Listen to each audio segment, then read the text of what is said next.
दक्षिण भारत का आंध्र प्रदेश राज्य, जिसे सभी धरती के बैकुंठ के नाम से भी जानते हैं, जहां भगवान नारायण खुद करते हैं वास, जहां भगवान की भक्ति में लोग करते हैं अपने बाल दान, जिसके गर्भगृह में एक परिंदा भी पर नहीं मार सकता, फिर भी भगवान विष्णु की मूर्ति हमेशा अपने ही पसीने की बूंदों से भीगी रहती है। हम जिसकी बात कर रहे हैं वह कोई और नहीं बल्कि तिरुपति वेंकटेश्वर बालाजी का मंदिर है, जिसका ना जाने कब लिखा गया था इतिहास, और तो और इसकी दीवारों में छिपे हैं कई गहरे राज। यह मंदिर दोस्तों आंध्र प्रदेश के चित्तूर जिले में तिरुमला पर्वत पर स्थित है, जो हिंदू धर्म के मुख्य तीर्थ स्थलों में से एक है। तिरुपति बालाजी मंदिर भगवान नारायण को समर्पित है। मंदिर की इस मूर्ति को किसी इंसान ने नहीं बनाया, बल्कि यह खुद ब खुद बना हुआ माना जाता है। ऐसा माना जाता है कि भगवान विष्णु ने यह अवतार कलयुग में पूरी मानव जाति को बचाने के लिए ही लिया था।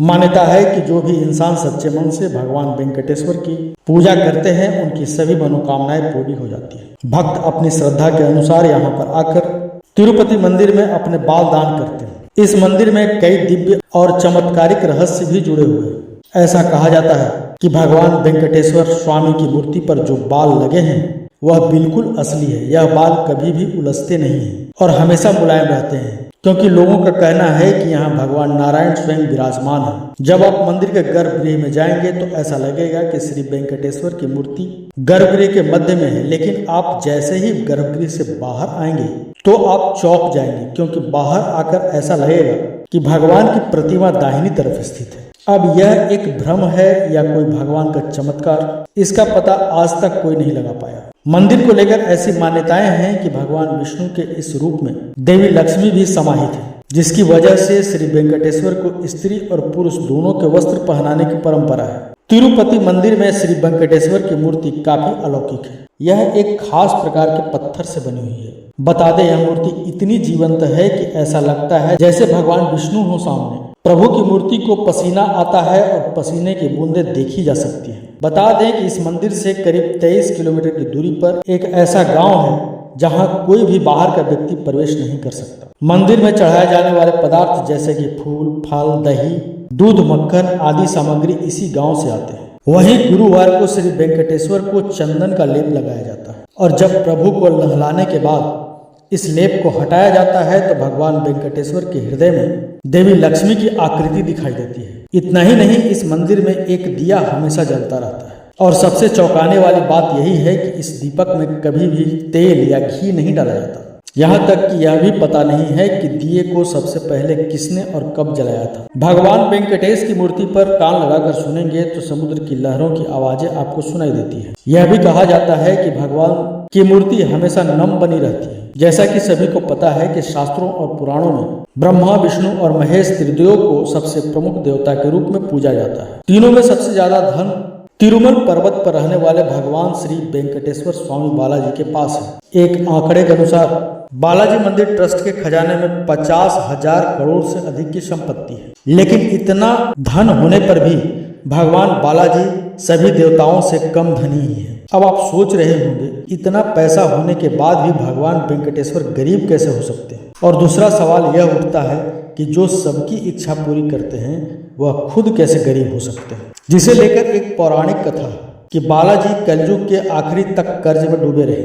जी हाँ, वेंकटेश्वर बालाजी के ऊपर जो कर्ज है, उसी कर्ज को चुकाने के लिए आज उनके सभी भक्त सोना और बहुमूल्य वस्तुएं दान करते हैं। शास्त्रों की माने तो कर्ज में डूबे इंसान के पास कितना भी धन हो, वह गरीब का गरीब ही रहता है। इस नियम की माने तो धनवान होकर भी गरीब है बालाजी। दोस्तों, बहुत समय पहले की बात है, एक बार महर्षि भृगु श्री हरि के निवास स्थान बैकुंठ धाम पधारे और आते ही शेष सैया पर योग निद्रा में लेटे रहे। योग निद्रा में लेटे हुए भगवान विष्णु जी की छाती पर एक लात मार देते हैं। भगवान नारायण ने तुरंत महर्षि भृगु के चरण पकड़ लिए और पूछने लगे कि ऋषिवर, आपके पैर में चोट तो नहीं लगी?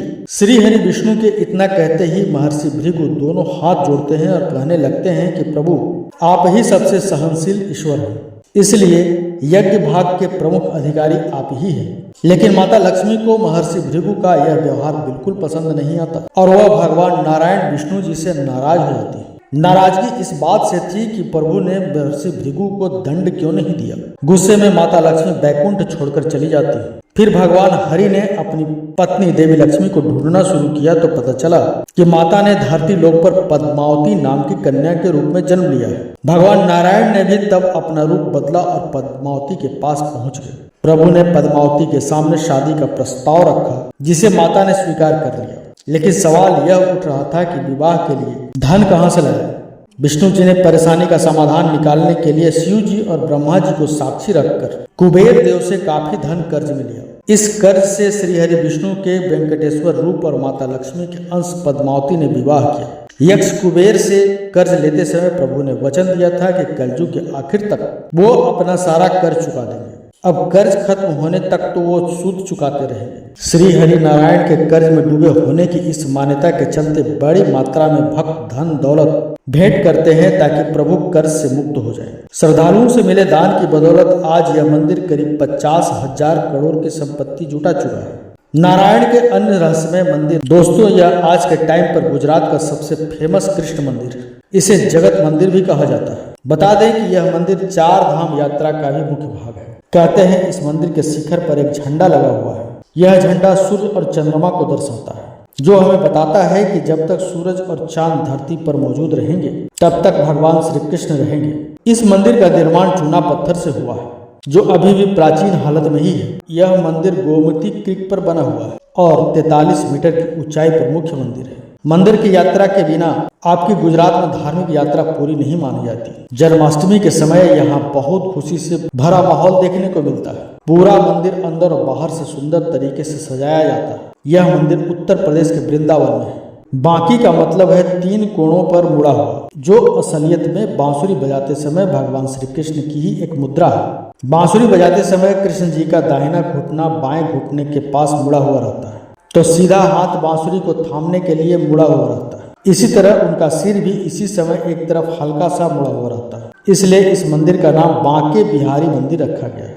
यह मंदिर 1860 में बनाया गया था, जो एक राजस्थानी वास्तुकला का नमूना है। बांके बिहारी की यह छवि स्वामी हरिदास जी ने निधि वन में खोजी थी। स्वामी हरिदास जी श्री कृष्ण जी के बहुत बड़े भक्त थे और उनका रिश्ता निम्बर्क संप्रदाय से था। कहते हैं इस मंदिर का 1921 में स्वामी हरिदास जी ने अनुयायियों द्वारा दोबारा बनवाया गया था। इस मंदिर में कान्हा जी के काले रंग की मूर्ति है। मान्यता है कि इस मूर्ति में साक्षात श्री कृष्ण और राधा जी समाये हुए हैं। जी हाँ, इसीलिए इनके दर्शन करने से राधा और कृष्ण के दर्शन का फल मिल जाता है। और जो भक्त बांके बिहारी के दर्शन करता है वो उन्हीं का होकर रह जाता है। भगवान के दर्शन और पूजा करने से इंसान के सभी घमंड दूर हो जाते हैं। बांके बिहारी की पूजा में उनका श्रृंगार बहुत ही सुंदर तरीके से किया जाता है। सबको केवल यही लगता है कि द्वारकाधीश मंदिर गुजरात में है, लेकिन बहुत कम लोगों को इस बात की जानकारी है कि मथुरा में भी द्वारकाधीश मंदिर है। जी हाँ, द्वारकाधीश मंदिर।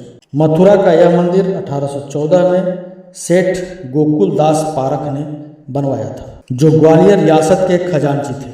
यह मंदिर विश्राम घाट के पास, जो शहर के किनारे बसा मेन घाट है, भगवान कृष्ण को द्वारकाधीश या द्वारका के राजा के नाम से पुकारा जाता है और इस वजह से उन्हीं के नाम पर इस मंदिर का नाम रखा गया। तो मित्रों, आज के लिए बस इतना ही।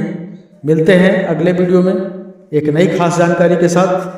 अगर हमारी ये वीडियो आपको अच्छी लगे तो वीडियो को लाइक करें, चैनल को सब्सक्राइब करें, साथ ही बेल आइकन दबाना न भूलें। मिलते हैं अगले दिन एक नई वीडियो के साथ। तब तक के लिए देखते रहिए संस्कृति दुनिया। धन्यवाद।